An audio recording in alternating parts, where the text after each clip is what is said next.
Tell you what's changed right now. In a different field, different lane right now. Now I'm in the murk, switching lanes right now. Passive income getting paid right now. Used to roll around with sinners, bulldozers and killers. Now we focused on figures. 3-course meals for dinners. 5-star suites and villas. Now the swag hit different. Cause the bag is different. The tab is... Right. Sweet. That one recording? Yeah. Sweet. Okay, cool. Beautiful. Let's start. Okay, sweet. We got Marvyn Harrison in the building here. What's going on, bro? Now, Marvyn, this is called This Can't Come Out. Now, basically, the premise of this is that we have beautiful, unfiltered conversations. Now, what tends to happen when people are being real, having beautiful, unfiltered conversations, we say some things that we don't want the public to know about. So what happens is before anything comes out, I send it to you first and foremost. You go through it, tell me, I don't really mind, tell me, take that part out, take that, and it just doesn't come out. Hence the title. Bro, I'm good, man. Oh, you think you're good? You think you're good? That's what everyone says. You'll realize you might have said something that, you know what, I could have done with not saying that. This is so interesting. Yeah, okay, so cool. I feel like, and that's part of it. Everyone's guards down after I say the intro that they clock. Oh, yeah, they don't have to think so much about their words. Yeah. And then, so how I usually Let's see how it goes, bro. I look forward to this. I want to see if I have to apologize to Are you going to open up? a higher power. You're going to open up, innit? Now, how I usually like to start this, because 9 times out of 10, 99% of the people I bring on here are people I've got personal relationships with, people I know personally. So how I start is, how do we know each other? I DM'd you on TikTok, bro. I watched about 15 of your clips. I watched one. Which one? You was talking about someone on Hinge. Okay. Which is just hilarious. And because you were beeping out the names, it made me want to pay more attention. I was like, this guy's hotting up some poor man's life, yeah? And then I just went on a couple of them and I was like, actually, the tone is a good vibe. So, yeah, I'm going to come hang out. Let's do it. Beautiful. Now, what I want to ask as well is, because I did some research into you as well now, and I feel as though what you've done over there, which is kind of represents you as a person after watching a lot of your content, it was very, that's extremely like humble of you. Yeah. It's almost mentorish of you to an extent. And that's the sort of grown man vibes is something that you kind of like, it's the vibe that you kind of give off. So watching your interviews and seeing what you've done, because when I saw the inbox come in, I thought this is I thought I was the big boss here. I was like, let me help this guy, you know what I'm saying? Let me bring this guy on. But also your name rings a bell. It rang a bell to me because obviously 35 years old, which is probably one of the reasons why you asked as well is I am part of that Sunday show crowd, isn't it? Yeah. And did you used to go? I've been to probably like 2 or 3 Sunday shows. But because basically the reason why Sunday show is extremely important to me as well is because basically I am a promoter as well. Okay. So bear in mind, I used to do like a lot of university raves. And basically, when we were promoting, you know, the old school promotion, flyering cars, postering and stuff. Yeah. It was because we were very, very strategic with our promotion style. One of my guys, Phil, basically what he was saying was, we used to have to go to these hotspots, isn't it? So we would plan events, knowing where we were going to promote, where we were going to fly up. And it was beautiful. Sunday show was a nice little hub to know that our demographic were 100% going to be there. So yes, I used to fly at a Sunday show, like a lot of the time. So yeah, thank you very much for that. So what was I even gone before then? I don't know, man. Anyway, so I knew the name Marvyn Harrison. Yeah. So it was just ringing off, and I was thinking, is this the guy? Is this the guy? And then I went on your social media following, and I saw a page with obviously 8,000 followers, and I'm looking at it, and then I see mutual friends, and I see that you follow B Money as well. So I just thought, okay, cool. That was one. Yo, is this the same Marvyn Harrison? Yeah. And he's like, yeah. No, even asked, I asked him, I said, wait, who ran, because I know it was Napper. Not Napper, the other one, innit? No, Snapper. Yeah, but I'm saying, but you were the other guy, innit? Yeah. And he's like, Marvyn Harrison. And then he even corrected the spelling and spelled it properly, innit? Oh, shit. Marvyn Harrison. And I saw, okay, we got mutuals. Yeah. Then I went to your other page, isn't it? With the 200,000 followers. And I was like, oh, shit. Look on your profile. That's the one you're going to tag for this year? Yeah, both of them. Well, I'm going to do both of them. Both of them, of course. And then I went on your other page, and I'm like, oh my God, I'm seeing all of the awards and the achievements. So first and foremost, I would like to say, continue to do your work, innit? Thank you, bro. Yeah, because not a lot of people actually do that type of stuff. Robert Bruce is another one. Yeah. Very early on, when this can't come out started, just message, yo, anything you need, hit me up. So first and foremost, well done. Thank you very much for doing that. Yeah, no worries. Now, watching your content, there's so much questions I've got to ask. Watching your content, you sound like someone that's coming from a place of a lot of peace and positivity. And the scary thing about that is that peace and positivity, usually in the way that you're speaking about it, sounds like it comes from a place of trauma. Really? Because it's not normal. Your positivity is too positive. You know what I'm saying? Like, I've seen some shit.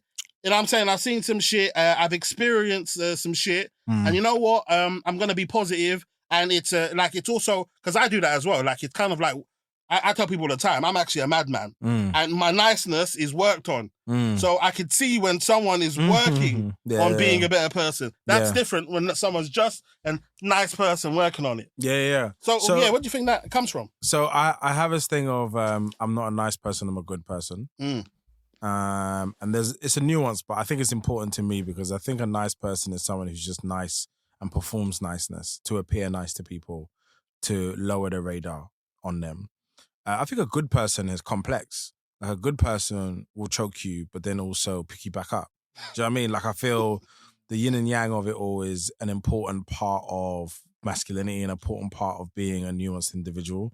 I think really powerfully, like, being a man forces you to be a good person. Because if you think about, if someone takes someone bag and run off, you might have to chase them if it's in your values, fuck them up, and then hand it back to a really nice lady. So in 5 seconds, you've gone from being rageful to like, I'm going to break you in half, into like, sorry about that, here's your bag, to another lady. Like, that's the duality of that we kind of existing. And I think when you intersect it with blackness, it kind of says you have to do that more often. You have to feel like you might be racially aggrieved on a train and someone's like doing something mad to you on a train or on a bus, and then you have to go from that and go into work and be a human being. And so I think that balance is something you learn. But like, my version of it is really a choice. Like, when you grow up and you see a lot of inequality, a lot of violence, a lot of, scenarios where you feel like this is the end, isn't it? Like, if you've been there, even if it's not at you, you've been around it, it's a consideration you have. And you just learn, like, what's my choice going to be?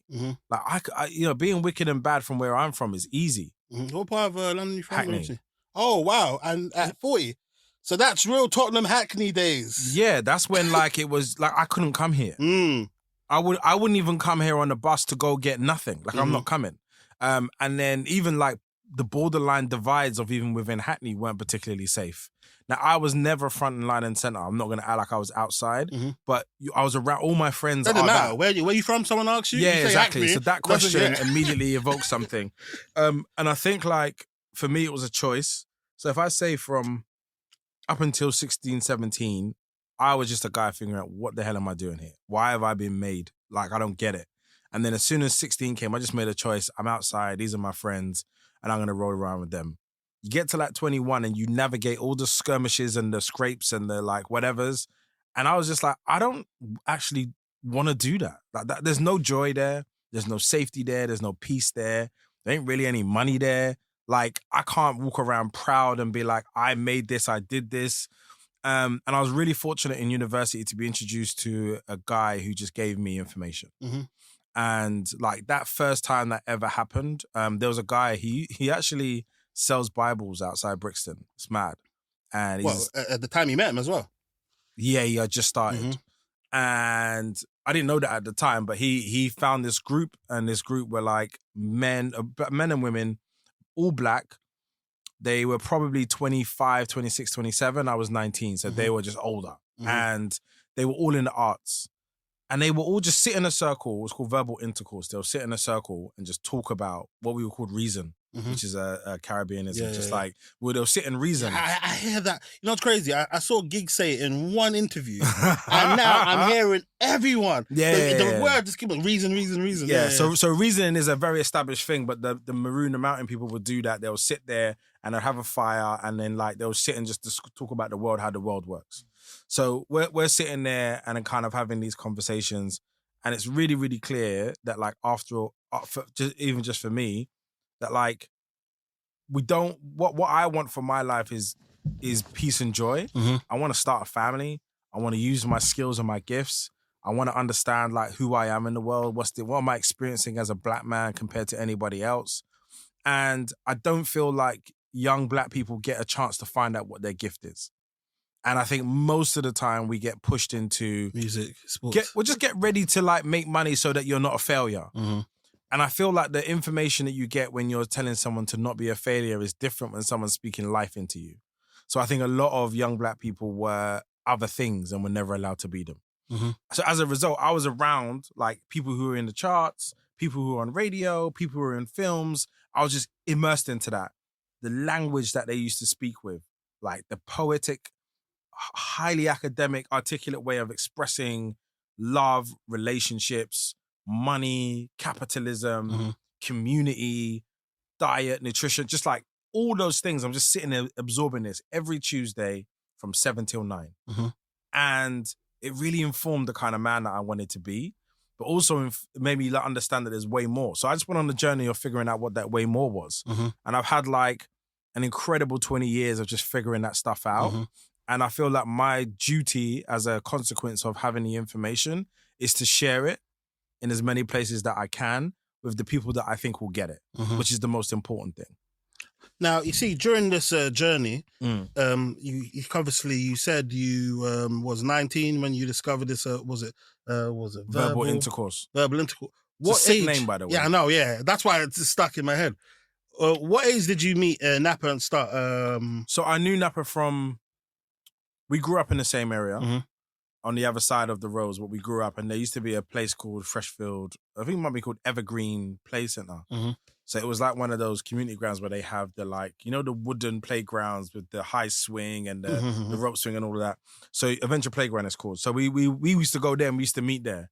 And it's just like one of the many people that you connect with, he's relatively quiet, always obviously tall. And good dude. So we used to see him, and then after a while, I used to run into him in and around Hackney. Always, how you doing, man? You good? You good? And then one day I ran into him, and he's like, "Oh, I'm just going to studio." And to be honest, back then it was like an ignorance to be like, "You're going to studio." Oh yeah, I know that vibe. Yeah, all right. Yeah, you're a waste man essentially. Yeah, like you're not going to make it. Yeah, you're going radio, you're going studio, whatever. By the way, at this time, didn't know about his passion for music. Didn't know he had any talent at all. Didn't know anything. So I'm just thinking, yeah, cool. And I remember about a year later, he was on POW and he was touring and he was at an event that I was at. And I was like, that's my, what the fuck? So him and Shizzle, because I Shizzle, by the way, I love Shizzle. If you ever get a chance to experience him, I've never met anyone with as much integrity as him. So them two together were just great people. And so when we kept on seeing each other over and over again, then one time, I think Wembley just opened. The new Wembley opened. And I had 2 tickets and I know he loves football. So I was like, come, let's go. So we went to go to the England game. And then he was like, oh, my birthday, I'm trying to plan it. I was like, cool, man. Well, I'll help you. So we did an event together, his birthday. And this birthday was, because he did music and he knew a lot of people and a lot of beautiful women, it was like, everyone that came to it was like, what the hell? Where have you found these people to come and do an event? So we put our powers together once. And then I did this thing. What was that event called? That was just a party. Okay, his Nappa's birthday bash or something. Yeah. Okay. And then shortly afterwards, I had this notion of like, because I was mid-20s and I thought I was grown as hell. So I was like, I hate raving now. I'm done. We all go through that phase. So I made this event called I Hate Raving, which was a live show. And it was like hosted by me, actually, first time. Oh, right, okay. Random. It's the first thing I've ever done that was on stage, but I was like, I'm going to host it. So I hosted this stage. I got some musicians, some poets, and we just did a show. Then I left it and I was like, I don't really think I'm for the stage. I'm going to let that go. And then... Who took over it from you? No one. Oh, He just died. Yeah, died. So then I caught up with him again, and I was like, oh yeah, because there's this. He said we should do more parties, so we threw more parties. And I was like, yeah, but there's this thing that I know the concept works, but there's something missing. And then I went to a show, Kojo's Funhouse. Okay, yeah. I know. So shouts to Kojo as well. That was when it was in West End. Was that the West End? Yeah. Kojo is like a really important person in many ways for many people of our age group because he created a comedy club, a black comedy club first. Yeah. That didn't exist before. And he brought international people to the frame. But so anyway, so I went to... Did Chappelle even come one time? Yeah, he did. Fuck yeah. I've seen Rock there. I've seen all the biggest black comedians I never got in. I was one of those people that was trying to get in. I couldn't get in. Yeah. Probably by the time because like in the beginning, it was like, you know if you know. Then by the time it got huge, there was like the you know crowd. Yeah. And they always got let in first. And then everybody else was afterwards. So it was impossible to get in. So ironically, and I think he might know this. I don't know if he knows this, but I went there and I saw a guy called Jamie Howard. He's a white comedian. Jamie Howard, yeah. So Jamie Howard was this white comedian, but he was brilliantly funny and very quick-witted, and he was able to stand in a black crowd with integrity. He wasn't poking fun of black people. He was doing it in a really clever way. So I just want to see you every week. And then I just merged that. And with the Napa birthday party, we just did this. And so Jamie hosted it, used the format of I Hate Raven, and then we took Napa's audience and my audience and merged them together to create this bubble. And then I don't even really know how the name Sunday Show came. I think it was a practical, like... It just happened to be on Sunday. It was a show on a Sunday. So we called it the Sunday Show. And really, it was like a rejection in addition to an experience of me going outside Kojo's Funhouse and not getting in. I turned up late. This is my fault. This is not like he did anything. I turned up late thinking I could smooth walk in. So it's a spite. I'll it's be a cool. spite rave, basically. You're standing outside. He's like, I'm going to get you in 1 minute. That 1 minute and the show's starting. You can hear cackling down the stairs. You're like, okay, cool, fine. I go home and I'm like, I'm never going back. Yeah. And then when that all merged together, there was a point where it was like, you either go there or you go there. And it was this maddest, like, unspoken, never communicated, like, line. Like, my people seemed like Kojo's vibe. But Kojo's vibe, it seemed a bit older to me. His crowd was definitely older. So he's probably about 2-3 years older than me, but his crowd is definitely older. And he had been obviously more established. Yeah. And it was about him. It was his show. So it was more personal in that regard. And his was only comedy, though. He used to put on poetry sometimes beforehand.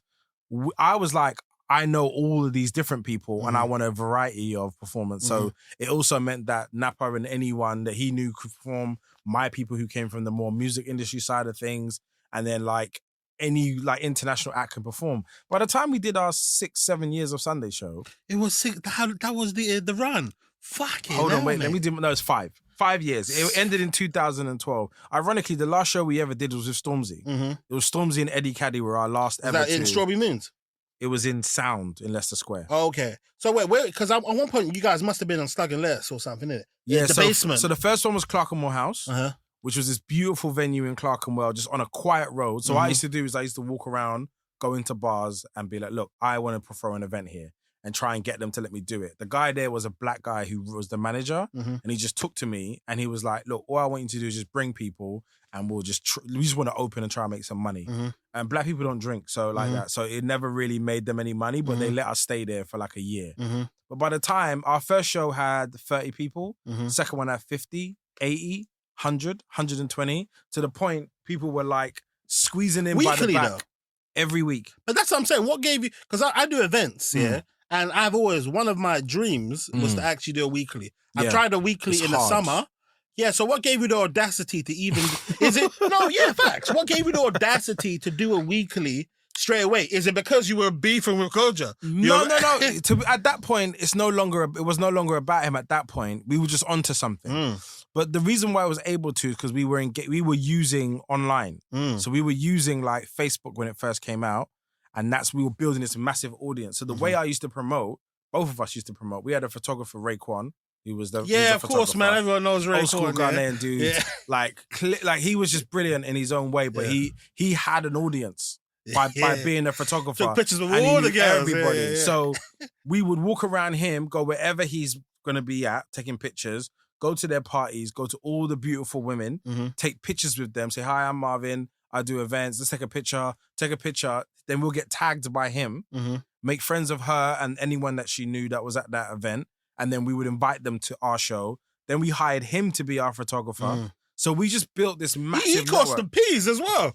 I'm not sure if he charged you peas, but... I don't know. I don't want to talk about it. I don't know where he was charging big boy money. I don't know where the sushi like, money was. Yeah, I heard his price. This is a fucking... Pick somebody else, bro. But he was worth it.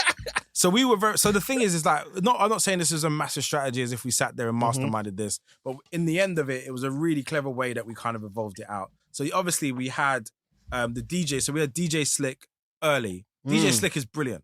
Like he was like, catching him that early was very, very fortunate. So he anchored us. We had Jamie Howard, then we had Little Man, and then we had London Hughes. And Little Man, not Little Man. Not Little Man, no. Okay, yeah. No. Little Man is another comedian who's super dope. And then we had London Hughes, who's doing huge things now. Oh, Miss London. Yeah, but she was like, she was Children's TV now. She was too quick-witted and brilliant so early that we were just like, who is this? So that was our core team. Obviously, Slick and the DJ.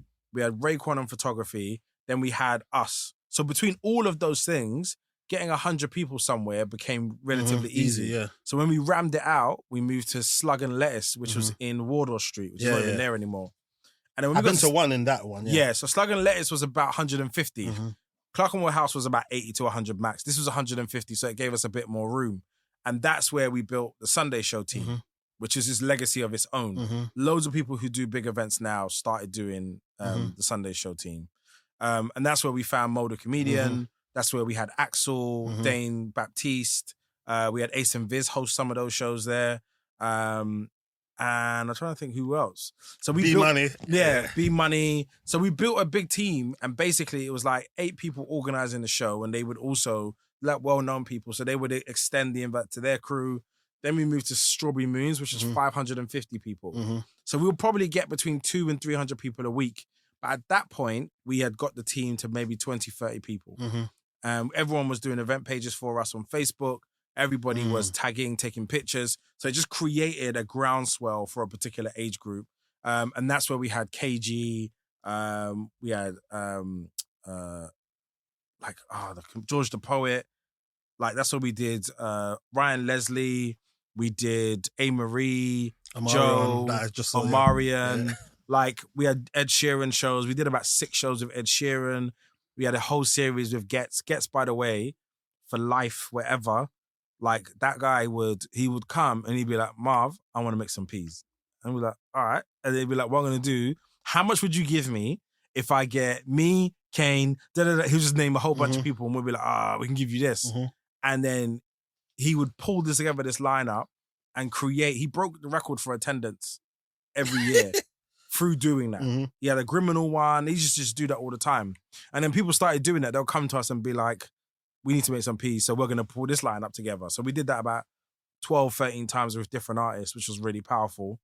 And Ed Sheeran is by far the biggest affiliation we ever had because he performed at our show so often that it became like the show that he came from. To many people had they discovered him for the first time. But again, even someone like him to come and perform, there's times where he performed after his EP was out and he was already a big deal and he still came back. He slept on our sofa. Like that guy is like, I know some people feel like because he's so big and distant, but a really good person, like incredibly good person. When was the last time you spoke to him? Probably about a year ago. That's still Ed Sheeran. But our friend passed away. Jamal Edwards passed away because Jamal introduced us. So there was times where I was helping out Jamal with his channel really early on. That's when F64 just came out, and Jamal would come to our show, and like he's so respectful. He'll come stand in the queue and just wait, and the queue goes to the end of the street, and he'll just stand there and be like, "Oh, I'm just gonna wait to come." And it's like, "Bro, just come to the front, man. Like, what we're gonna do? Leave you waiting." But the special thing about Jamal is that we created such an amazing community amongst us all, and he was a massive part of that anchor. Jamal, again, just like the most helpful and warm human being ever, and for him to not be here is one of the saddest things. Because what people don't understand about the industry at that time, it wasn't very big. That's what I was gonna say. I'm gonna say I keep on. I think you must have been around when I said this. At that point in time, the music industry, it took J Huss's period. That is when there was huge music industry. Before, the music industry was your crowd. That was the music industry. So what I'll say is there was a period of time post So Solid where there was no black music particularly, especially like from our world. And that was because of all the things that happened with So Solid. Then we went into another phase where it was like N-Dubs, Tinchy, into Chip, into and Tiny. Dizzy way in the stratosphere. Dizzy kind of stayed there throughout the whole time and stayed, but he was so far away, he wasn't even considered, he was like, he's gone clear. Yeah, Dizzy's gone. And then that went into like Wretch's era, and then there was probably another slight pause, and then this is where the newer era has kicked in, with like Stormzy, Huss, Dave and all that type of stuff. But the economy of the industry at that time wasn't very big. People don't understand how small it was. People were still getting paid £500, £1,000. Yeah, for 300. I think some people were doing stuff at 3,000. If you're doing a live stage show, you might get 5, 7, 10, 12,000. But like, it weren't like now where you're doing O2 arenas for 3 nights. Sometimes I even hear the amount. Some of these new guys that just have a song are being in charge. Obviously, I'm going to blank the amount out, but I remember Ladies and gentlemen, this part of the conversation is too spicy to come out. I remember I booked the whole of BBK, apart from Jamie, because they said at the time Jamie didn't leave his house for more than £1,000. So I had Jamar, Frisco, and the DJ for £1,000, isn't it? For basically all of BBK at the time. Now there's a new guy. I don't even know what the guy's name is. He's got a song that is just hit. He's charging uni people like £10,000. So I don't even know how they're making their money, to be honest, right now. So the economy is completely different. But what people don't understand is that a lot of the music was segregated at that time. Like to get onto Radio 1, you had to have a Radio 1 record.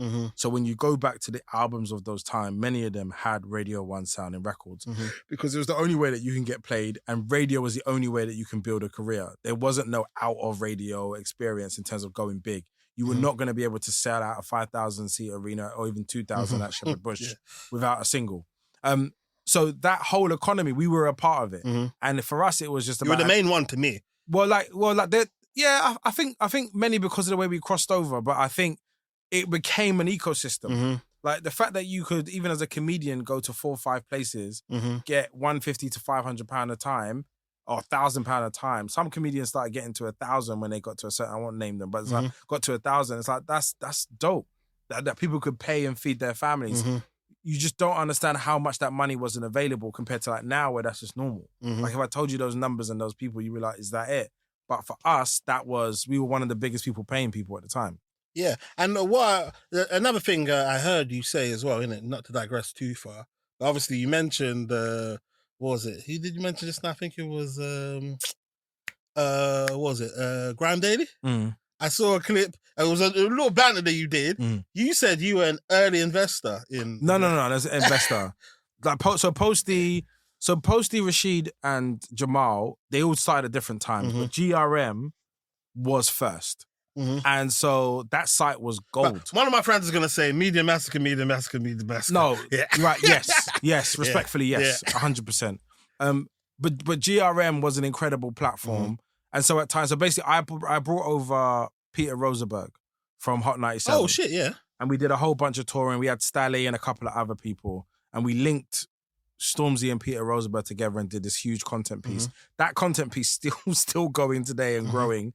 And people are rediscovering the conversations that they had at that time about music and about language and all those types of things. So my joke to Mosaic was that he didn't invite me to his 15th anniversary. Oh yeah, that's what. Which it was, I don't think it was a realistic way of actually happening. But I have a lot of respect for him and what he's built and what they've all built, because they gave a visual element to what we were developing, and because it was so difficult to get on other traditional mediums, to have our own that wasn't really expensive to get on, that was accessible, was incredibly valuable to the growth of what it is that we're doing. Like if you think about what happens in US, we were always 15 years behind. And so that was our golden era. That was our LL Cool J era, where it was like just getting big. And we're like, whoa, I can feed my family off of this. I can buy a house off of this. And I don't have to be number one to go buy a house off of this.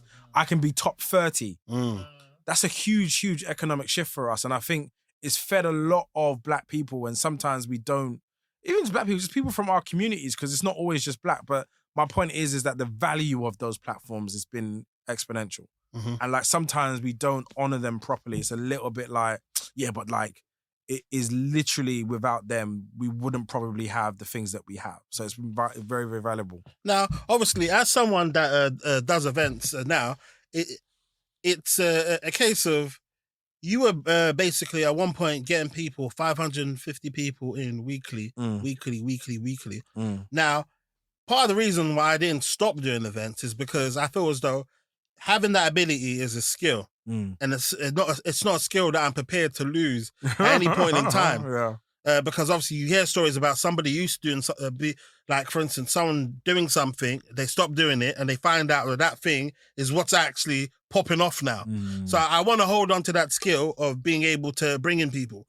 Why do you reckon you stopped doing it? To be honest, two things. One, I was getting married, and the lifestyle of it wasn't conducive to stability, financially or even in terms of just energetically, like the kind of person I want to be. I think if you're a promoter, you become somebody else anyway. Also, it's so liquid that you don't even respect the money you're making. It's mad. Like there's days I used to make money and throw it on my bed and just be like, my bust joke with it like that. You can't conducively build value when you're experiencing money in that way. The other thing is my career in advertising has always been very successful and has been growing for many, many years. I really enjoyed doing it in a way that I try to apply a professionalism to events to make it sustainable. And I couldn't do it. Like, I just felt like it was really, the reason why we probably pushed the boat so far out, because I really was trying to make it real. I think like one of the best things that we probably did is that we made our team meet on a Wednesday. And so it meant that we would see them on a Sunday for the show. We would do a Wednesday meeting and we would go over the whole show. The location. We'll sit down and go over the whole show. Did we start on time? No. Why not? Oh, because we couldn't find. We start on time every single week, no matter what is going on. The host comes out. If he's got to do 8 minutes instead of 2-minute intro, we have to start on time. Because one of the things that I think that makes a valuable black experience when a black promoter is doing something is timeliness.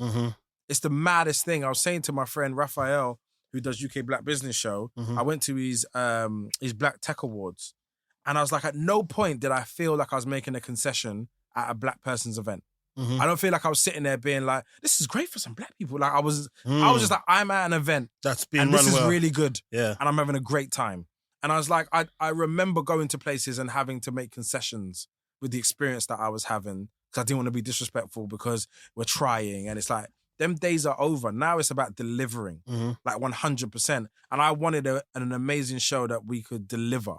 So being on time, paying people properly, and like actually delivering a quality show with amazing talent was always on the table.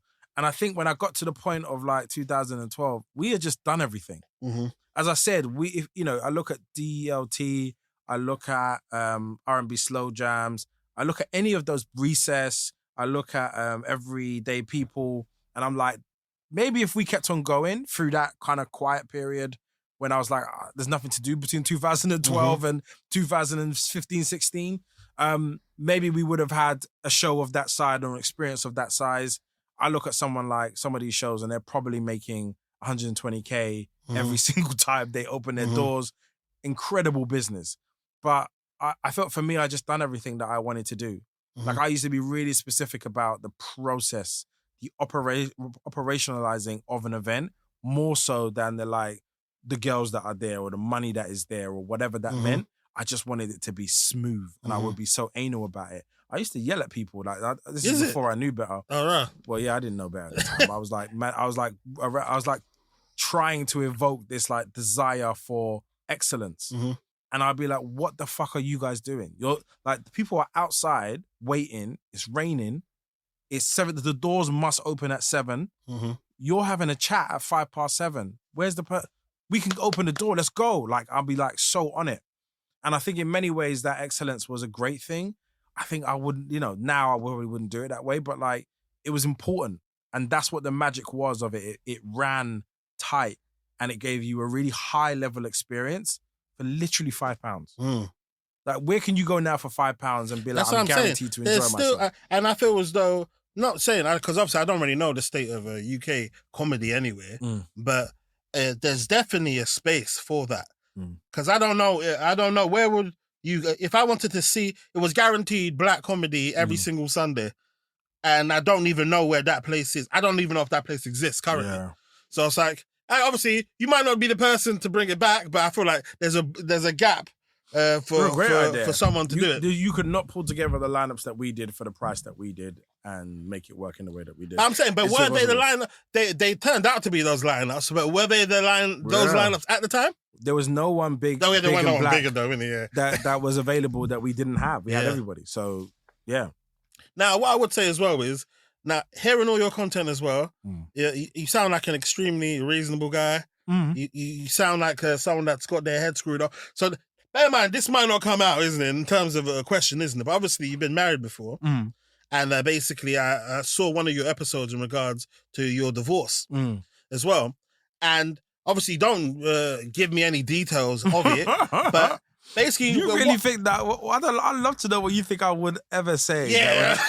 You don't have to do no prefacing. I'm good, man. But cool, sweet. But just so you know, innit, I'm not asking for crazy details. But basically, what I find it seems as though you're someone that basically would... how can I put this? As in, I don't know how you would end up having a divorce, isn't it? Well, because you seem very worked on. Everything seems worked on. Was it a case of you guys tried to work on it and it just didn't work? And then you went I would say the first thing is because divorce has a stigma in a way that something is like someone did something to someone and there's like a fault centered in it. And I think it's really powerful when you consciously deconstruct a relationship. And it's like, if it's not working and you don't have a vision for how it can work and you've used all your tools and the support systems that you have to investigate that, I promise you, like, in fact, please consciously deconstruct your relationship rather than implode it in front of your children, your family, and your friends. Facts. Set fire to your whole life and then be like, yeah, but it was her fault. The story of like whose fault it is such a smoke and mirrors to just how difficult marriage can be. And sometimes, like, realistically, I met my ex-wife when I was 25.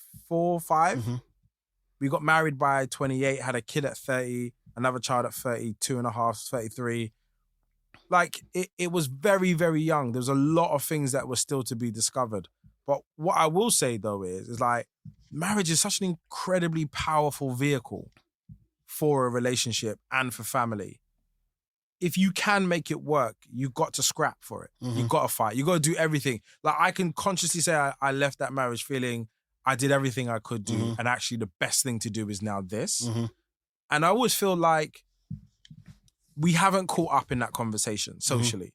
And so, like, when I talk to men and I'm like, you know, if you're going to marry someone, I would always like, there's a certain things that I think is really important for men, especially black men who are coming from a particular environment. It's really important for you to have worked through. So that was a catalyst for me going into therapy. Oh, okay. And and the thing is the relationship from the beginning, because it's like, as soon as I thought I was going to get married and have children, I was like, I'm not taking all of this into that vehicle. I'm going in there powerful. I'm going to be useful. I'm going to be a good man. I'm going to be loyal. I had all these aspirations. And I think as time went on, it just required, I developed so quickly. Over the person who I was when I started a relationship to the person I was when I ended, there's no relationship other than the fact we have the same name, like, at all.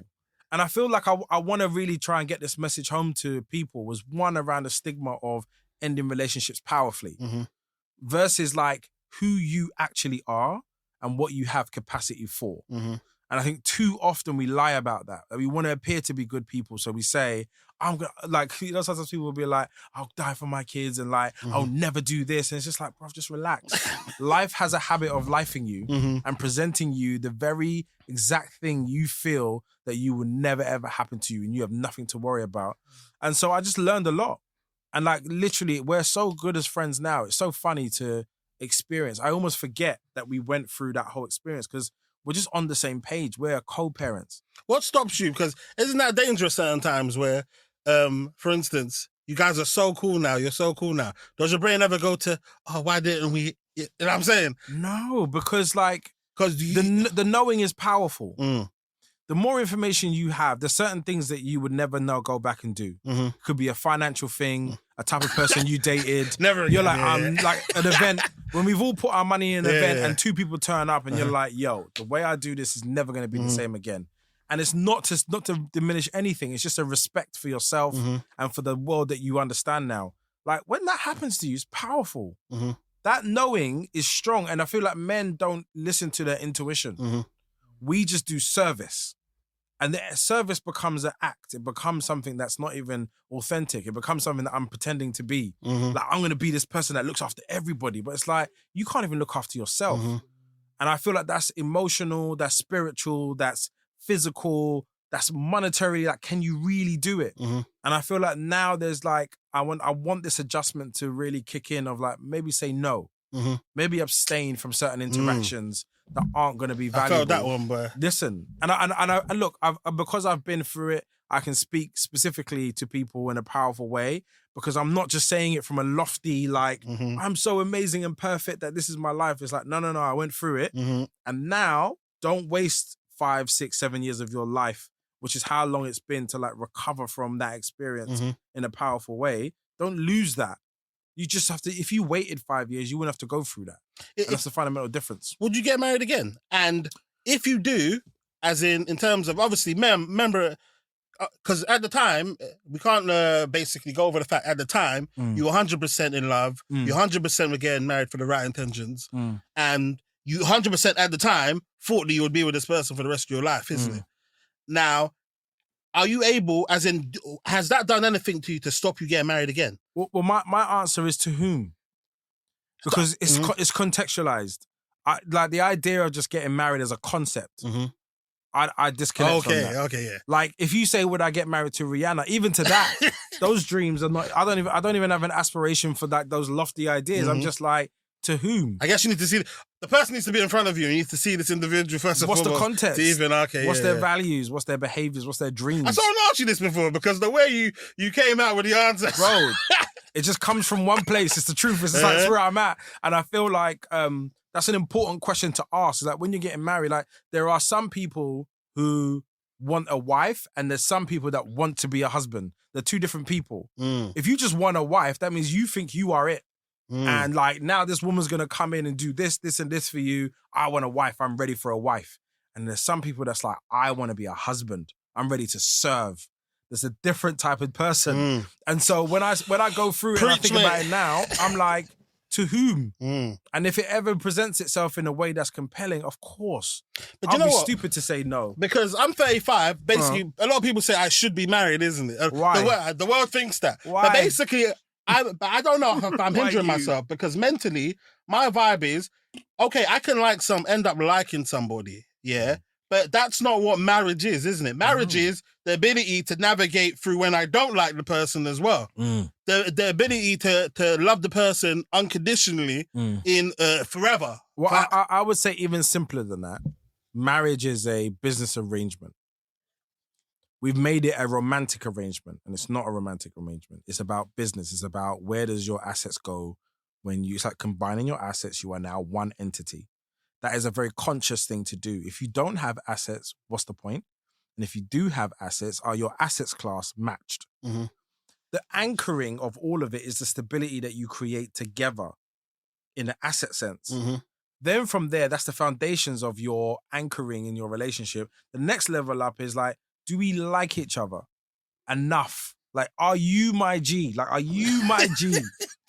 Because the weathers of relationships are up, down, left, and right. As I said, life's people. Wherever you think you're not going to manifest can be manifested. So don't get excited and feel like life's smooth, and because I'm smooth, I can get married now. Because all the weathers are going to appear in your marriage. So it's actually better that when your life isn't smooth, you start making better choices. So I think once you have the liking, and then the loving, and then the actual consistency, and also your self-discipline, if you haven't got self-discipline, allow it. In what regard, though? In all regards? All regards. If you think that about... That would definitely help anyway, yeah. Listen, any self-discipline. The idea of self-discipline is like your ability to say no. You go out and someone's like, oh, this is my friend Charlene, and you're like, oh, Charlene. It's none of your business. So when I say that, it's like, do you have the discipline to not engage, to create a barrier, to be like, I'm going home, to stop doing certain things that don't make sense, to like not use the money to make yourself feel better because it goes into the mission?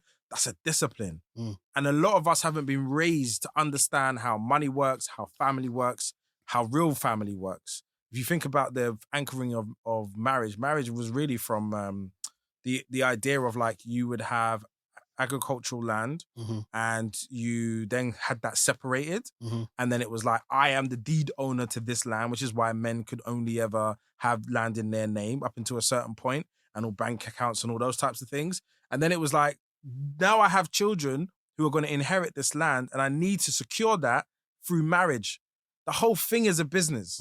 But we've made it romantic. We've made it like we went to the Eiffel Tower and he got on a knee and he put a ring up and I was like, it's like 6 months salary and like, if you're not going to give me 6 months salary, then... So we made it all about that. What do you prefer though? What does Marvyn prefer? If you could construct it yourself, forget what it's supposed to be, as in what would you want ideally? Community. I'm here for community. Like, that you don't need a vehicle like that unless you are literally one of those patriarchal anchoring men who just want anchoring. Patriarchal men who just believe in that type of society. If that's your book, like God, football, and fucking religion and family, and you believe that's who you are, absolutely that's what you should be doing. Like, continue to fulfill the system on your own and it will work for you in some regards. But I personally believe that marriage is inherently biased towards women, doesn't actually give them fair rights and empowerment as the construct exists. And I feel like now, because of the way everyone's been socialized, men don't benefit from marriage either. So it's just like this idea of like social pressure of what we're supposed to do. And I just feel like actually there's such powerful ways to start families, to maintain families, to build relationships, to build asset classes that just different. You just get shares in, like, let's get a limited company together. I think that's more romantic. I'm not going to lie. Like, let's get a limited company together. Let's get some assets. Valentine's Day, buy a yard. Listen, I love you so much. I'm going to give you 10 extra shares because I love you so much. That for me that's the powerful love for me. Telling me that you love me is pretty much non-existent. It doesn't register as a thing at this time in my life. Okay, cool. Now, you're someone that basically, you got like many hats that I've seen because like I said, studying you for a bit, I'm thinking of which direction do I go? And you're like multifaceted, isn't it? Now, what I would like to say is, I think a good question to ask you is, what is the most important thing that you think you're doing right now? I think and this is feedback that I'm receiving. I just had my 40th birthday and I got given this really beautiful video from all my friends and family, which talked about the impact I've had in people's lives. And the first time I genuinely cried from it because it's the first time I had a direct mirror that I've absorbed. People say nice things to you all the time, but I'm not really here for it. So I'm not sitting there being like, oh, what do you think about the thing I just did? And wow, you did my, like, So I'm just doing what I do because that's who I am. And it's the first time I had an overwhelming flow of information at me about what the impact I've had over people for 20 years. Like, some people are like, oh, I was in a bagel shop and you just stopped and bought me and my friend a bagel. And then like high-fived us and walked out. And so then we found you online. And then I'm like, I forgot about those stories. And like, because I asked, they had the video, then I asked some people on Instagram and I was getting all these DMs from people over 20 years just talking about how we've experienced each other. Really, really profound. So for me, I think creating a psychological safe space for everybody that's around me. Like, women know that they're safe around me. Like, I honor them. I don't play around. I'm not acting in the gray. I'm just like clear. I'm okay. I don't want, like, just being a good person. I think for men, being someone that's going to communicate their experiences for them everywhere I go. So the number one thing I do is talk about the experience that men are having. Because for a very long time, unopposed, we had a narrative that all men are just growing around, grabbing people, benefiting life, making money, shutting out women, yada. And I was like, some men, not all men. And specifically from where I come from, nowhere near enough men. And so let's readdress the balance. But rather than center it on the experience of women, I want to speak to us about us. Like, what's happening for us? And I feel like we need to do more work on our own, away from outside and being like, I'm this person. Do the work, hold each other to account, experience each other better, talk to each other better, and actually create WhatsApp groups that are directly useful for like expressing yourself. So many men are like, this is the first WhatsApp group I've been in where like no one talks about women or stupid shit. No one even talks about money in our group. Yes, I need a job. We might be able to hook you up. But no one's in there talking about, yeah, man, like no one cares. How long have you had this group for? This particular group? It's been going for like 5 years. And so we just have different ones. There's ones all around the world. We make a new cohort every year. So there's just tons. I'm not even in 90% of them. So they're just made and then What's the name of the group? It's all Dope Black Dads. Oh, well, okay. Now, obviously, you mentioned that you came inside here, you were speaking about music and stuff. Is it fair to say that Dope Black Dads, bear in mind, I've done my little research. Is R. Kelly responsible for Dope Black Dads? How on God's earth have you made a correlation? I scrolled all the way down to your first ever episode. Yeah. And it seems as though the first one you ever shot was in relation to basically how do you protect your dad from R. Kelly? So I'm assuming, I think it started about 5 years ago. Yeah. So I think it was around the time of that documentary that came out, possibly. Oh, one of the episodes. Yes. Okay. Cool. Now that so makes I'm sense. thinking, no. Okay. That's not a catalyst. No. So at that point when we were doing weekly podcasts, we were just taking whatever was going on and applying a dad lens. So I think the Dope Black Dads podcast isn't about just dads talking about something. It's our perspective into the world about anything. So it's not just black dad stuff. It's any stuff from our perspective. And now we've kind of turned it into an overall community platform where anyone black or person of color can come and promote themselves, talk about different things that are going on. We do dilemmas. Like the podcast has really evolved. But back then, it was the dads in the group and we would talk about those types of things. And look, I think that, I think useful conversations, by the way. For someone that hasn't got a child, there's certain things that you guys are speaking about on there, and I'm like, you know what? Like, obviously, it's going to be one of those ones. I'm going to end up having a child, and these are some difficult. Like, certain times, I'm a coward in certain situations. Like, there's certain conversations with children I do not want to have whatsoever, and I'm like, oh my God, when I have a child, this is coming. Yeah. I feel like when we started it was about talking about what we discovered in the group. So when, we had a group that we weren't interested in swearing, talking about the government. We don't talk about women. There's no anti-whiteness or nothing like that. It's all about how am I? Yeah. So it's like when you start talking from the perspective of 80% of the noise disappears. And every time we spoke about anything, profound things would come out of these amazing men's mouth. And I was just like, I would never have known that. Like, I've known this person for 15 years, but we've never had that conversation. And I felt like it was too powerful just to leave in the group. And so I was like, how do I take the themes and put it out into the world? Because people need to understand what's going on for us and what we're actually experiencing. Like, the amount of men who have lost their virginity under 16 to an older woman is crazy. Doing this, and that same thing, like I said to George, doing this, for some reason, with these microphones and cameras, and for instance, the vibe of me asking my friends these deeper questions, which I probably wouldn't have done if I wasn't doing this. Yeah. You find out the patterns of this, isn't it? Of these guys. It's frightening. Yeah. And the fact that they're so uncomfortable with talking about abuse and abuse culture, rape culture, inequitable acts that happen against them, they're not comfortable. And they don't even want to own the language. They want to act like it's something else. And I think that's incredibly, it's a massive part of the beginning of the problem. Because if you don't respect your own agency, you can't respect anybody else. If you genuinely think it's okay for someone who's 17, 18 to have sex with you at 11, 12, 13, that's just fine because I wanted it or I think it's a good idea. That's not okay. We had a viral clip, me and this guy, isn't it? Now, basically, bear in mind, isn't it? Now, he was 13 years old. The girl, that's crazy. Yeah, the girl was 16 years old, isn't it? And they had sex, isn't it? Obviously, it's one of those ones where me as a 13-year-old as well, I was a horny little fuck as a 13-year-old. I was probably trying to have sex with an older girl at the time, isn't it? But we had a debate. I told him, basically, whether you like it or not, by definition, you were raped, isn't it? Cool. Now, this is important. So yes, you're right. But the most important thing is how you handle the conversation so that it lands with the person that you're speaking to. So you've had an experience. Now, whether you choose to own the fact that that's what you want to call it or not is irrelevant at this point. The first thing is really acknowledging you had that experience and that it was not fair. Yeah? You may not own up to the fact it's not fair. In the eyes of the law, it's not fair.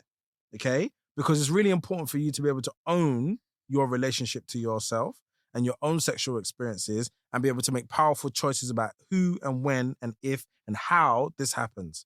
If that's taken from you, it's incredibly important that you build a relationship with that feeling, okay? We don't know what that manifests. By the way, it could be nothing. We don't know what it manifests until you explore. So the number one thing you can do is anchor and support him in going on that journey of understanding. And a big part of that is how do you speak to him about it? Facts, yeah. Yeah? The way I delivered it to him wasn't supportive, isn't it? Even in that 15 seconds, bro. Like, because also, if that was a woman, you wouldn't communicate in that way. Yeah, and there's and I feel like that's a really important thing amongst men because bravado, you seem like a really nice guy, so we can have a little vibe. You already bust 2 jokes already. I feel like I can say something to you, then it'll be fine. But we don't understand what happens after. And because men are not holding each other properly, it means that you will never know. You will never go revisit and be like, oh, you know the thing we spoke about 2 weeks ago? How are you getting on with that?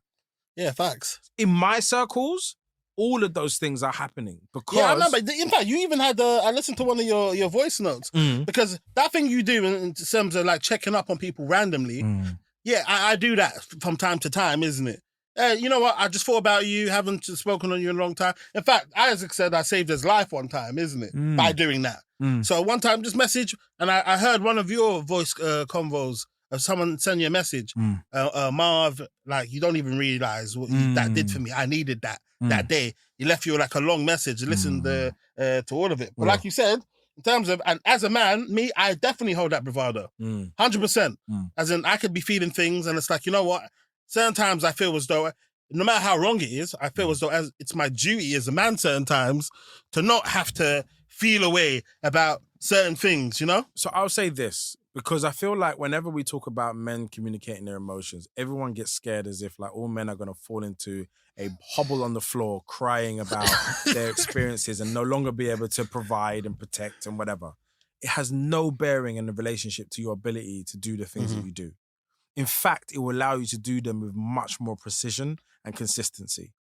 The moment where I realized that I can't get through this with bravado is when you meet somebody who genuinely has answered some of these questions already, who has a very clear knowing about who they are, is unmovable in certain ways. You have a child who's mirroring you.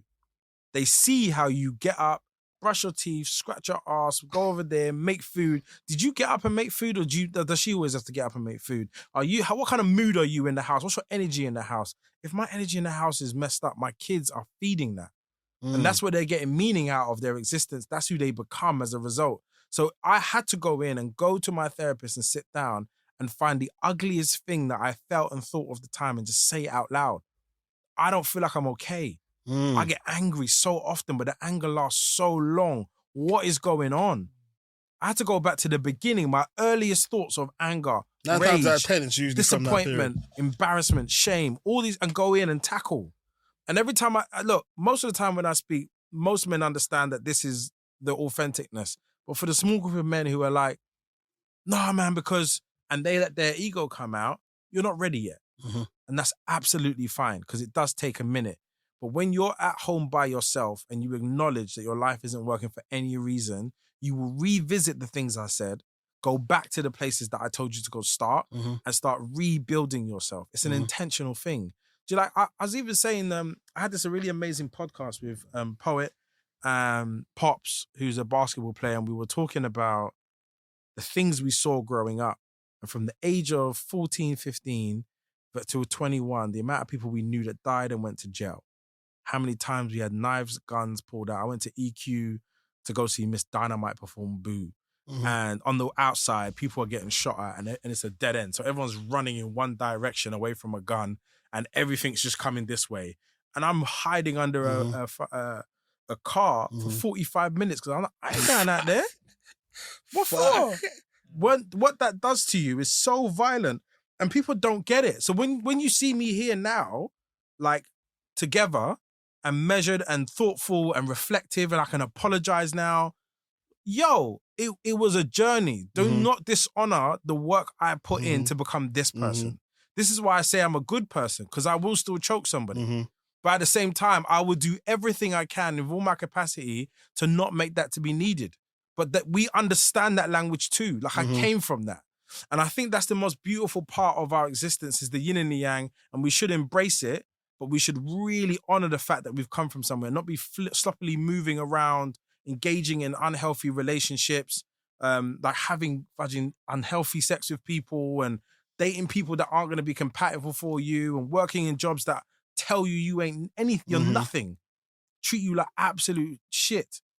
And then we're supposed to get up and be what? To who? So that's a really important part of it all. We have to break those cycles. Now, I was watching, in fact, one of your podcasts when you mentioned, in terms of all of those that are past trums, I think J2K was on that one as well. And he mentioned something which I resonated with so much, is that, look, you know when you give someone before and you're contemplating in your head to do the mad thing to them. So you're just looking at them like, you're pushing like, it. I can do something crazy to you right now. Yeah. And J2K mentioned the fact that now he's been on both ends of it. He's been the younger version, looking up to the other person, thinking, "What? I'm moving reckless." But the other guy's just looking at him and giving him that same look now that he's giving the younger lot. But what you also said on that is certain times now with your kids, because you don't want them to, and this is a thing that everybody they kind of struggles with. Like we have this conversation all the time in regards to, I feel as though I'm quite a nice, well-rounded person now.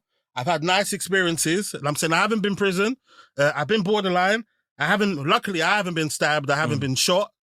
But things could have gone extremely left. But I feel as though that's kind of made me a great individual now. That's kind of like balanced all round. And we ask, would you want your experiences for your kids? Because your experiences have kind of made you who you are.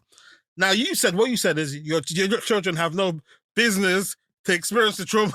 So what he does instead is he will give them the tools in other ways, isn't it? So they can have those tools, but just, you don't have to get shot at. You don't have to be carrying knives and the police be pulling up to get those lessons. Absolutely. Yeah. So in terms of, now, have you elevated your the tasks that you'll give your children now?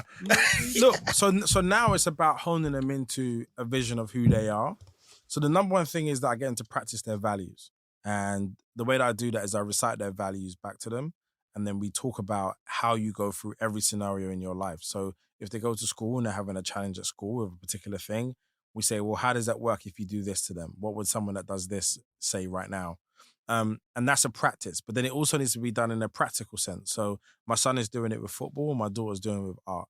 My son was captain of a team, and he was trying to lead them. First touch impeccable, by the way. I've seen it. Impeccable. I was like, raw, he's keeping that ball close. What I love about him in regards to his football is I didn't have any information about the journey from playing in a pitch in the ground in an estate to being in a team in the league. I had no relationship how you would do that. He has his uncle has been a coach and was semi-pro. His nephew was playing for his whole career, is now a ref. He's got another uncle who went semi-pro. He's got food around him, and he's got a very attentive and intentional dad to give him information about the steps he's got to take. So right now it's about like, what do football players eat? When do they go to sleep? So I didn't tell him to go bed at 7:30 because go to bed. I told him what time, if you want to be a football player, you need how many hours rest every night. And he researched it on ChatGPT, came up with his own answers, worked his way back from what the time he has to wake up, and he goes bed that time. Independently? I don't have to tell him. He's like, what time is it? All right, cool, I'm going to have to go to bed. And he'll go get ready and go to bed. That's 8. Same thing for my daughter in her own way with her creation. She says, I might not be able to draw faces. I'm not really good at it. So we'll sit on YouTube and go through tutorials and we'll do it together. And like now she has 2 pieces of art in my mum's house, which sit in my mum's house and people come up and be like, I love that. That's really nice. My 6-year-old made that. And so I'm not saying this as, by the way, because in the realm of parenting, this is all personal to me and my children. Trial and error as well. I'm not selling solutions to nobody.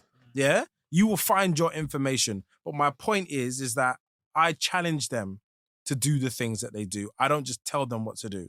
So everything that they are is them. I don't get to take credit and be like, oh, because the way, no, there's not, I'm just here to give the information that I have and then they got to go and do it. Once they do it, they own the success of everything that they do. And I love them so much. Like it's the most brilliant and profound experience I've ever known. And I'm just grateful. I feel like I'm stealing time when I'm with them because I'm grateful to be there and watch younger people grow and become better and better at doing life. Yeah, man, that's remarkable, man. Because wait, how was your relationship with your parents? Great. Oh, okay, cool. Not my dad, but like my mom, great. We have a great relationship. Like you when you have children, it makes sense. The first thing I did when I had my son is I went back and I apologized. Ooh. For years of just like not understanding, like, what's the fuss? What? So how like, quickly? That energy. What age did you apologize? Yo, straight away? Like 2 weeks. My son was 2 weeks old. I looked at my son and I was like, oh, I get this now.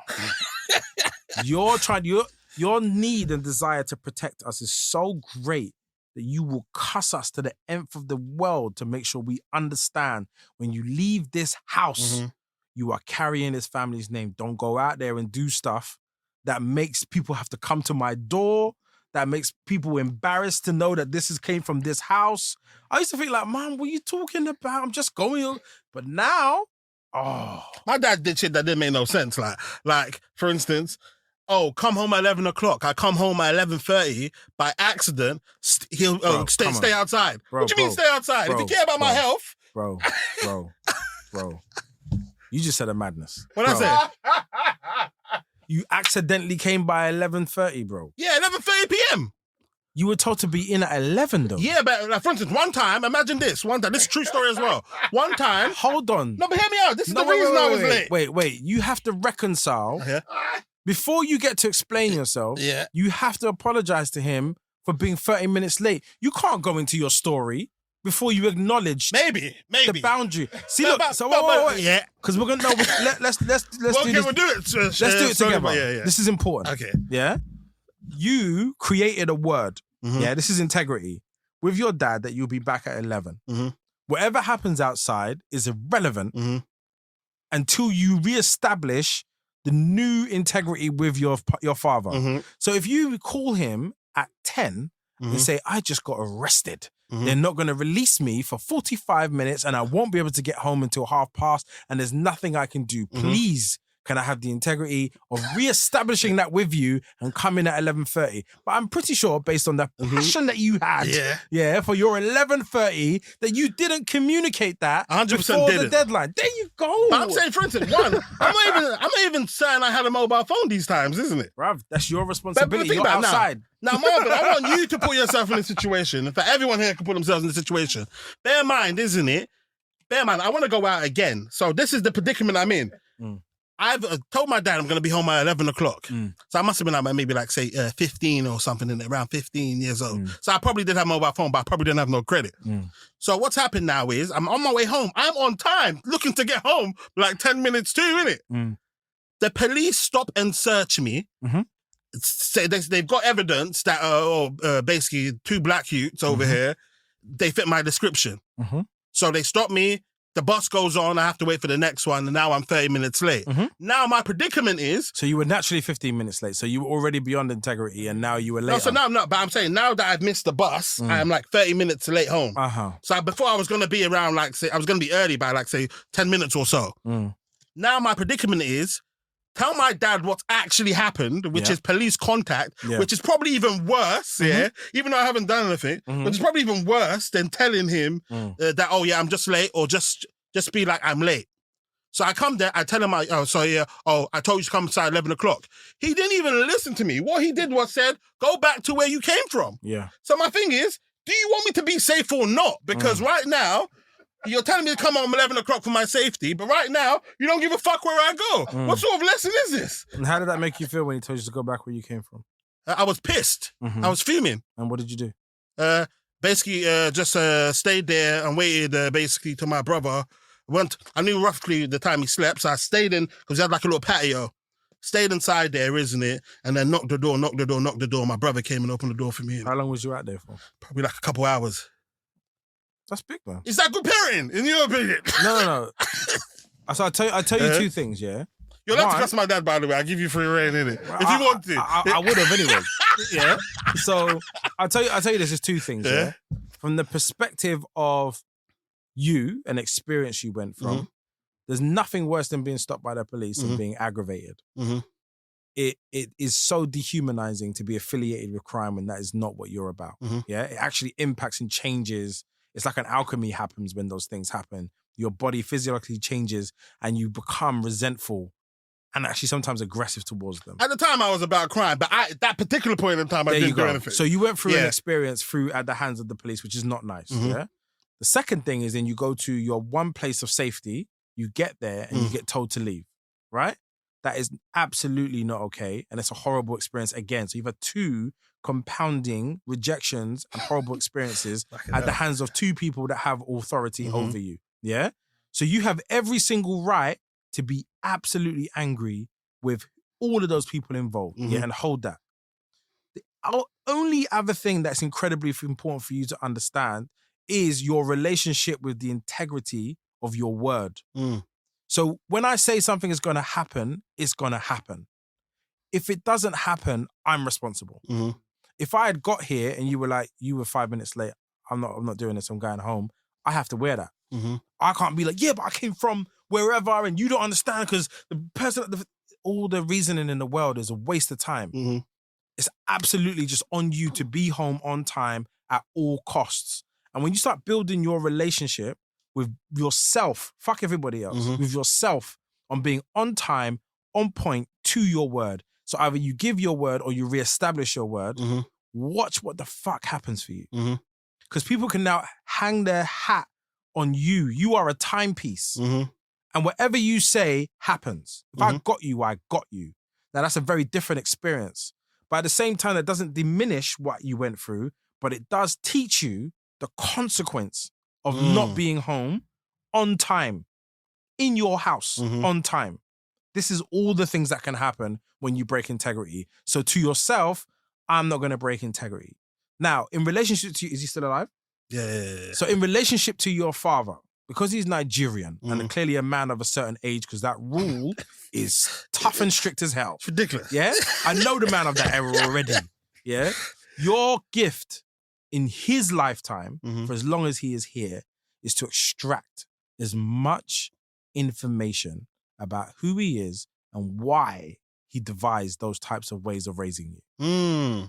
And do it without any goals of explaining yourself or telling him the story of why you were late or the time that thing happened. Who are you and why are you like this? Record every minute of that conversation on your phone for yourself and maybe one day your children, even sometimes your siblings.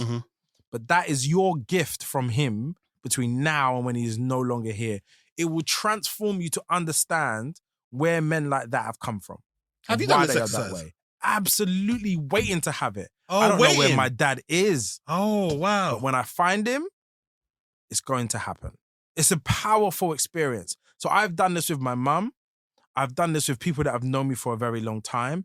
And I just sat and I listened to story after story. So the exercise where I apologized, I think the apology created something for my mother. Immediately, 4 stories came out of her mouth. Like, bang. I was like, Mum, do you know what? I'm looking at my son in this pram and I really understand what you was trying to do. And I'm so sorry that all the resistance, my lack of integrity by not staying to my word, not understanding that it's important, all of those things created worry for you, created fear in our relationship. And you've always seen me as someone that just pushes the boundaries. You've never seen me as the man that I am.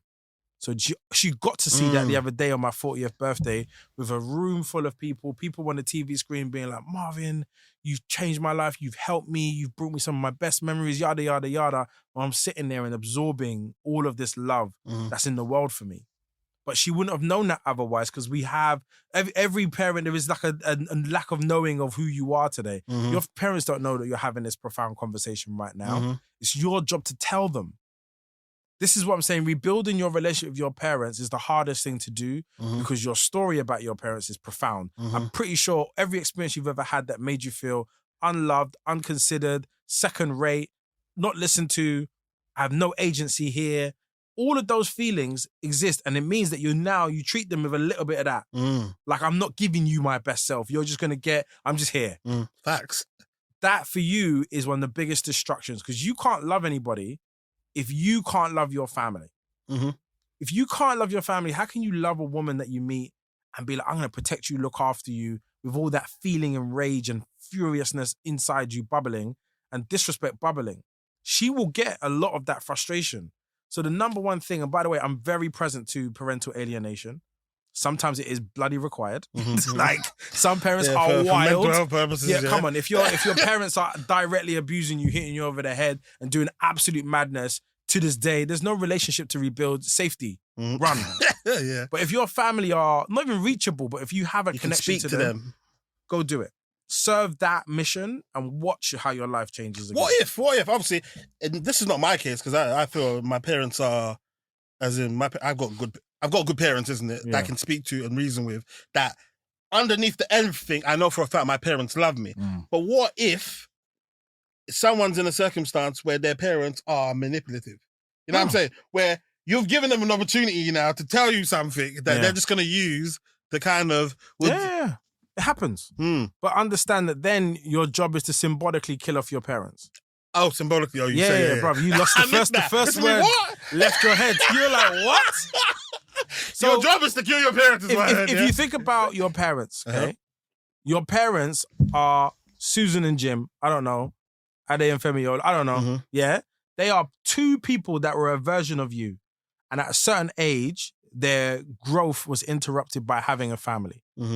Usually, people who have children young, stunts their ability to have emotional capacity beyond that age, unless they're intentional about growing beyond that age. Yeah? And so what's really important is that if your parents are not accessible as parents, they become Sue and Jim. That's who they are. Now, who the hell is Sue and Jim? Even if they're abusive, drug addicts with whatever, find out what made them drug addicts. What made you a gambling addict? What made you abusive? What made you yell at me? Find out who that is through the lens of who they are from their first name basis. That's what I'm saying. If you symbolically kill off your parents, then you're not a child no more. You cannot be 35 and be like, Mummy, what's for dinner? Like, this is fact, you know, because even I've had this conversation, like, obviously not intentionally, but in terms of me and my mum have had that relationship, and like you said, automatically it transforms the way you interact with them, the way you respect them and stuff, isn't it? I haven't had a conversation with my father yet, which would be great to have it with my dad. But what made you think of this exercise? It's the work. It's the mission that we all have to go through and go on. Like, I feel like to have a family and still call your mum mummy and be like, turn into a child when you go to your mum's house and your mum can go to your partner and be rude to her and you're just like, oh, don't upset my mum. Like, you know, leave my mum alone. Like, if you're that person, you're not ready. And your parents know when you're not ready. This is the other thing. A massive reason why parents don't stop interfering with their children is because they don't hold space in a way that makes your parents know that I'm ready and I got this. And sometimes it is to sit there and tell them, no, doing that. This is my family. It's not your family. Look, we got to go. Yeah. Go back to the house later on and be like, look, I'm sorry, I love you, but you can never talk to my partner that way. You can't hit my children. Don't give my children sweets when I tell them there's no sweets. You're undermining my authority and you keep doing it. As much as I love you, I will not return at the cost of my children. I'm here for them. You have to hold that space. And so many people don't. They're like, oh, I have to respect my mum, and like, of course, every time. You have to respect your mum doesn't mean they can... The fact that that's even in your mouth is wild. You never can disrespect your parents like that. There's no need. You can do it in the most loving, stern, and powerful way. And the second you do, it will land. And then they'll treat you like a grown-up from that point on. Until that point, you haven't shown them enough. You come back and you want to borrow money, you want to come back and you're like, you're being a child to them. It's like, my child, come. Never my mum can call me a child. That we have the most powerful relationship. If I ever need anything, this woman to this day is the number one anchor in my life. She will show up. Nothing could happen to me and she won't show up. I go to hospital tomorrow, she's the first one there, dedicating everything to this powerful relationship, an amazing relationship. But because of that, it allows me to have healthy relationships with other women. Like, I don't feel like every woman is a conquest, or like, I don't have to like snap and yell at them to get where I want and like connect with them. I have beautiful relationships. That's the beginning of it. And I feel like I had to work on that though. That wasn't given to me. I had to work on that. And that's the most important thing, I think, for a lot of young black men as well. Like building a relationship with their mother. Because sometimes when your partner's saying something to you, you're getting triggered like it's your mum yelling at you in your bedroom when you're 8 and you can't control your response. And it's like, that's a massive part of the fracture that we have with many of the black women in our lives. Now, obviously, when I speak to you as well, and all of that, the great things you're doing currently, you sound like you're on some sort of mission, isn't it? I used to be. And now I'm just am. No, but you're doing a lot. Like, I'm saying, like, I go on your feed and stuff. Oh, this guy's just really... I'm someone that recently I've been putting in a lot of work, isn't it? So I can identify other people that are putting in a lot of work. And you seem to be on autopilot. Like you mentioned, currently you just come back from a production meeting. I'm not sure if we're allowed to even disclose any of this, isn't it? But obviously you know what you can do, innit? So in terms of, like, you're doing lots of things. But in fact, let's just go to that. You're doing, what's it called? I don't know if it's a documentary or you're doing something to do with your life, isn't it? Now, who did you speak to? How did this opportunity come about? First and foremost, you go back to the point that you come at me mad in the beginning where you was just like, why did they come for your life? I was looking at this dude, I was like, we just met here, but he's being so warm and loving, but he's asked the question in the maddest way humanly possible. Facts. But why did he want to? So it was like, so why you, bruv? Off camera, he said he's doing, what's it called?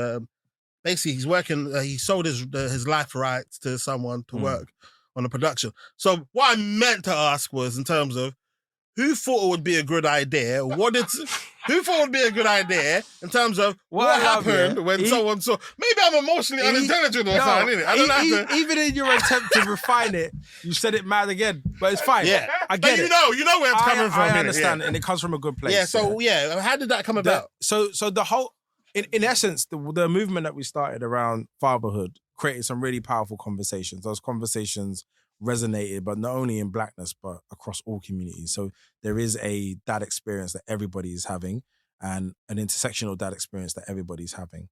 And I think it created a conversation around black fatherhood, which is a unique perspective that doesn't live currently right now.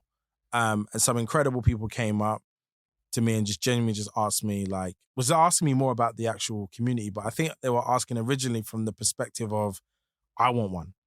And they weren't black, so they were like, I want one and I want to create one. How do I do it? So I was giving them all the information, the beautiful things we discovered, the kind of men that are around us, how important it is for black men to have this type of support. And then the conversation ended. And then like 3 months later, they were like, can we catch up again? And then they presented this idea of like, look, we've done some shows and some stuff before. We just want to see if we can explore the idea of turning this into something. And then they acquired the rights to my story. And started developing this idea, which is, for me, it's like, the only reason why I wouldn't talk about this normally, you brought it up, but TV is in long-term development. It sometimes takes a very long time for these things to come to fruition. It's not a foundational thing that I'm like hanging my hat on. It's a great happening if it happens. And the idea of telling the story of a black dad on TV moved me. Just a visual of it, like turning on my TV and I could envision my friends and family and just strangers being like, oh, have you seen that episode? I want to watch it. Because in it is all the complexities of what we're saying, but digestible in a really simple format, but funny and warm. And I think a lot of the nuance of the black male experience doesn't exist. It doesn't exist anywhere for anyone to tap in. So 68% of the people that listen to our podcast, follow us on social media are women, trying to probably understand men. Wait, on what platform are they? All of them. Bro, Instagram. That's hard on YouTube, you know? Bro, 68%. Wow. And my thing is that, and I think this is a really important thing of what kind of changed my view. So I started off focusing on men. Then I started focusing on our relationship with women. And then I've gone back to focusing on men. And that pivot into focusing on how men relate to women is just because how much I can feel that women care about us. It's so powerful how much they've invested in our well-being, our survival, our growth, because their success in life, existence, is linked to ours. And they know this. And it's coming from a really healthy place of like, we want to see men win. We want to see them develop. We want to see them working hard on themselves. We want to see them having families. Like, they want that for us. And we've got to want it for ourselves. And if you don't want it for yourself, absolutely bow out of the game, of that game, and live the life you want to live. I cannot explain to you how powerful it is when some men now just choose, I don't want to have kids. Do not have kids if you don't love kids yourself. Having kids is not a rites of passage of having a baby because you gave birth to one from having sex with someone. Like, I should just do that because I should do that. You have to think of yourself as like, if all fails, I got to look after this kid by myself. Can I do that? If you can't, I beg you, just allow it. Do not create any more What's the charge already here? Then you have to... Absolutely, but then now you have a duty to go do the work. There's no excuse as to why you don't do the work to make yourself ready and available for your child. There are many, many men who have alienation from their children through their partner, stopping them from seeing them. I get that 1000%. We have grown up with generations of men having that alienation. The number one mission that you have is finding a way to break down the barriers. That's your life's work, is to find ways to get closer, to have a better dialogue, increase the experience that everybody's having in it, do the work at whatever the cost. Obviously, that's not going to be easy, but you made that choice. You cannot be like, it's her.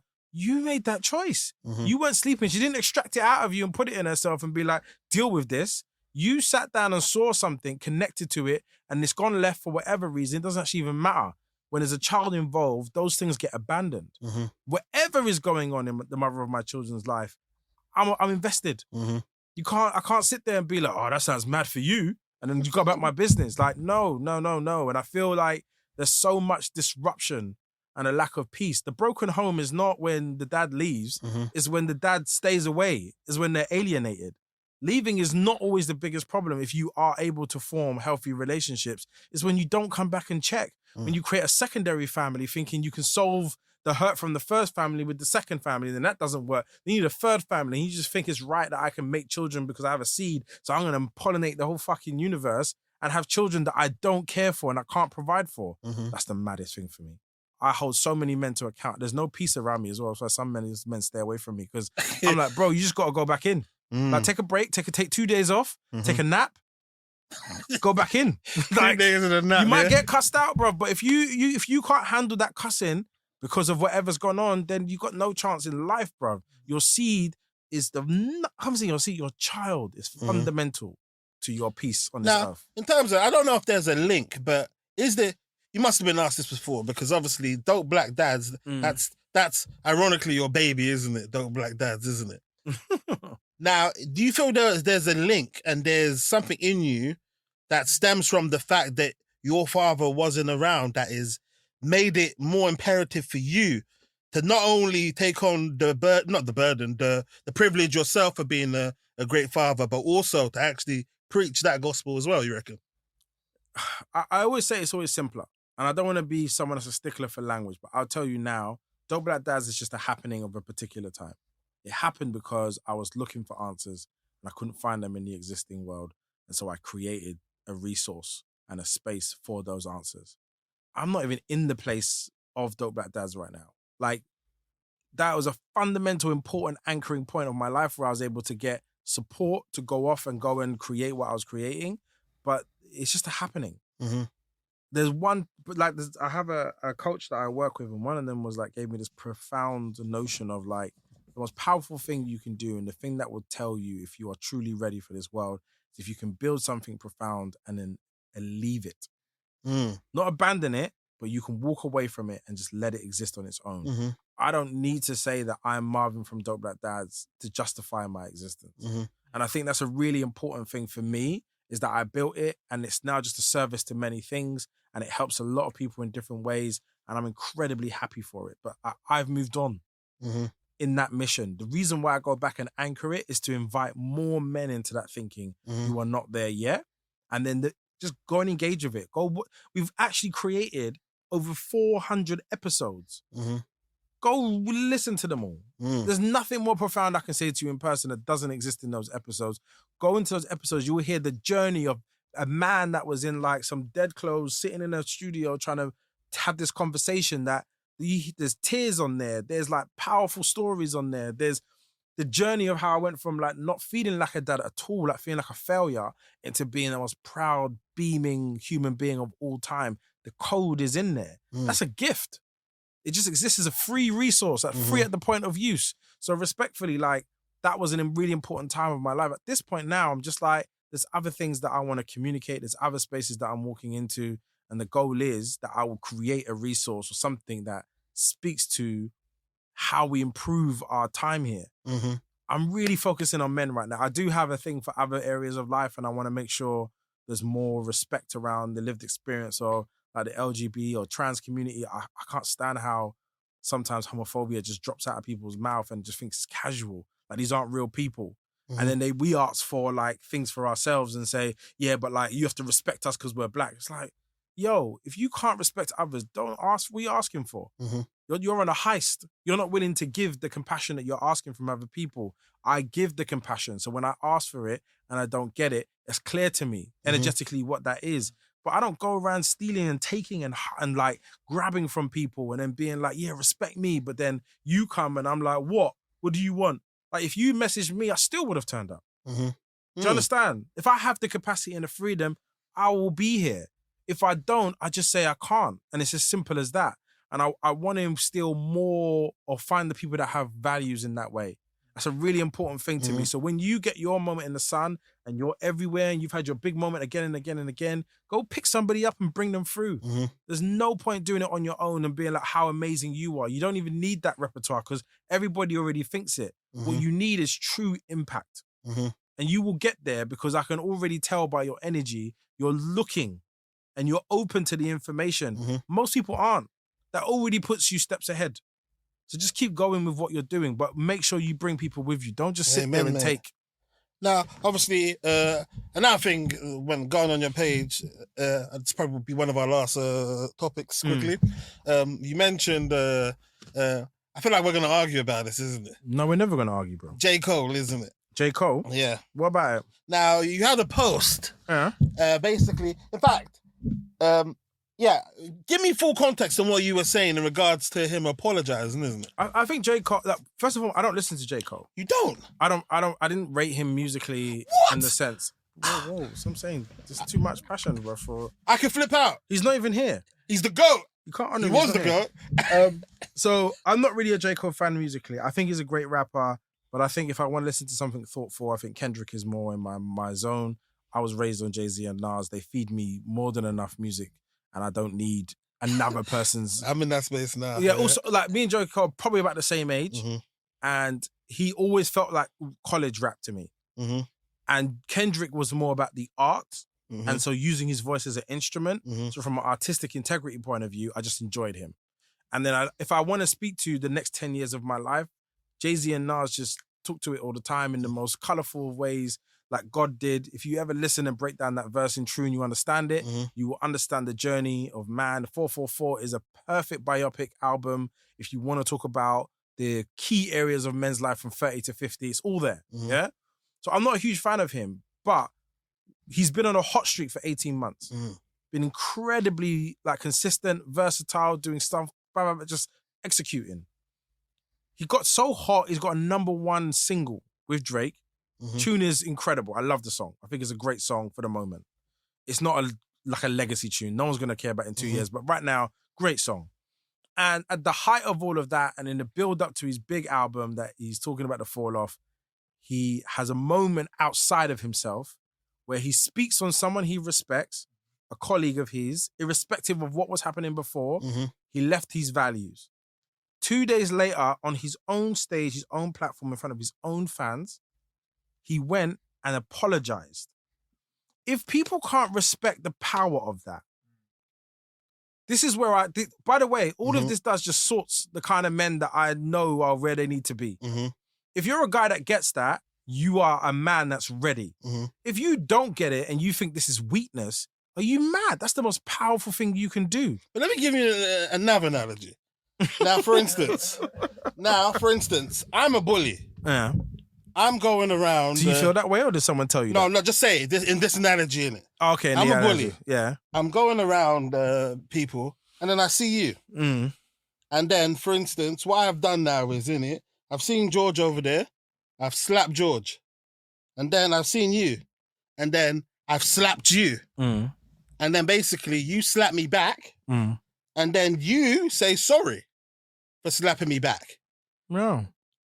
That's what I'm saying. So that's essentially what he's done. No. As in, because bear in mind, it's not as though J. Cole loves Kendrick. What you can't do is move the goalposts. If you physically touch me, I'm breaking you. Mm-hmm. But lyrically, we're talking. Hold on. If you physically touch me, I'm breaking you. You're moving the goalposts of what the actual level of discrepancy is. It's even worse because it's lyrics. So this is not even violence. Absolutely not. Yeah? The whole point is, J. Cole understands. This is why I know people have done the work. J. Cole understands that irrespective, he's used his words against someone he has a lot of respect for. It is not in his values to do so. Mm-hmm. I jumped out of myself and said some things that I probably shouldn't have said. And I'll hold whatever comes back at me. So why is violence better then?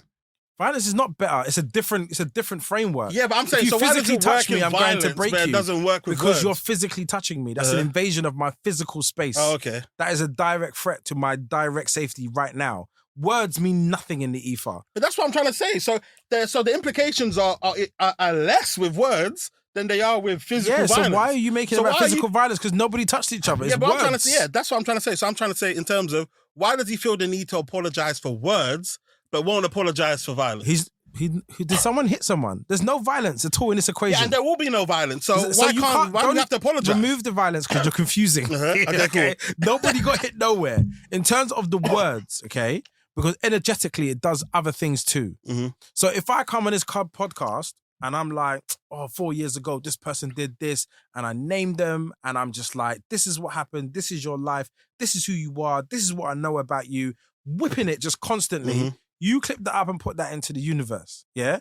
Energetically, yes, it creates something for them. So anyone that's around them, anyone that I name, anything that I know stuff about, that then becomes a tone of conversation for everybody. Wherever that person was when I started speaking, I've created something they now have to deal with.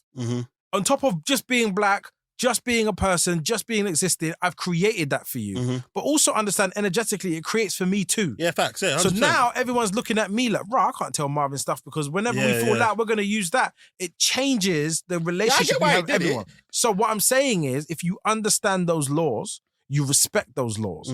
And the number one thing you can do when you break your own values is apologize to the people that you have impacted.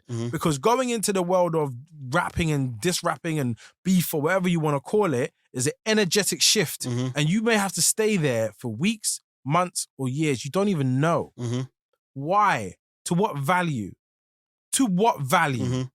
You can't offer J. Cole money. He has more money than he ever has need for. You can't offer him anything apart from integrity and an experience that he wants to have.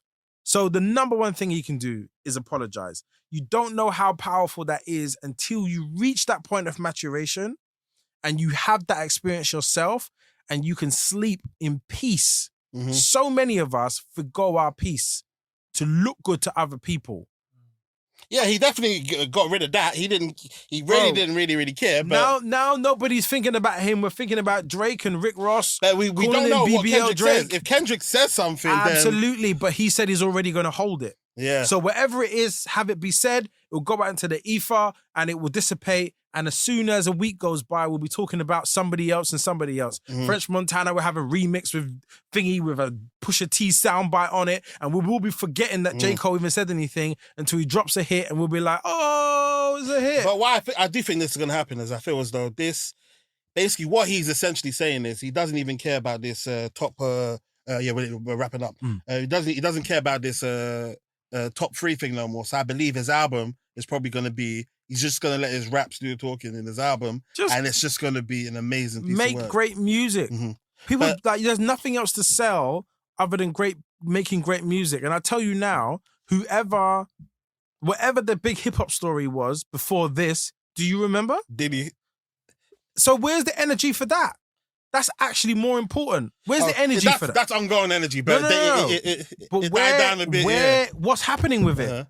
My man's walking around free. We was like, he's trying to run away to Antigua. Is he? He was seen in Miami and he was seen in bare places just hanging out. He went to an event. Yeah. So where is he? Where is the care for that? And I'm not even saying right now to hound this man down and do whatever. The universe will take care of whatever is taken care of. But the point is, if I'm J. Cole, all that talk about him being this and that will last a week or two. Then he will drop a great album with a great visual and nobody will give a toss. We move on. Like, obviously, me, like I said, he's my GOAT. I feel as though Billy... Your GOAT? Yeah, he's my GOAT, 100%.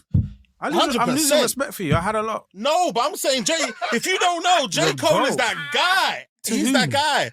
But you said you don't listen to him, though. I know, I listened enough and I chose it wasn't worth adding to my repertoire. But obviously, you said he was a college rapper during the year. He's college. When he just left college. I met a girl and she said this and I finally got to have sex with her. That's college but raps. I'm saying, but he was young them times, isn't it? Yeah, but he hasn't grown Jay-Z. much. Jay-Z weren't doing 444 Reasonable Doubt times. Yeah, he was. She used to love me. Like, he's talking about, he's got songs with like The Evils. He's got so many tunes. Yeah, but I'm saying in terms of... By the way, yeah, Jay-Z's been given growing up advice from the first album. Jules is cool to cop, but what's more important is lawyer fees. These are like words that are like, I'm not a businessman, I'm a businessman. Innit? No, I'm a Nas fan. Oh, so Nas is... But in terms of the next level of like growing, I think Jay-Z's revealed more. And so it just means that I'm able to connect with him in a deeper way. I think that what you hit is spot on. Because J. Cole is your age, isn't it? And he was, obviously, you know... Yeah, but so is Kendrick. But Kendrick is more artistic than J. Cole is. Yeah, but I feel like J. Cole gives you more, man.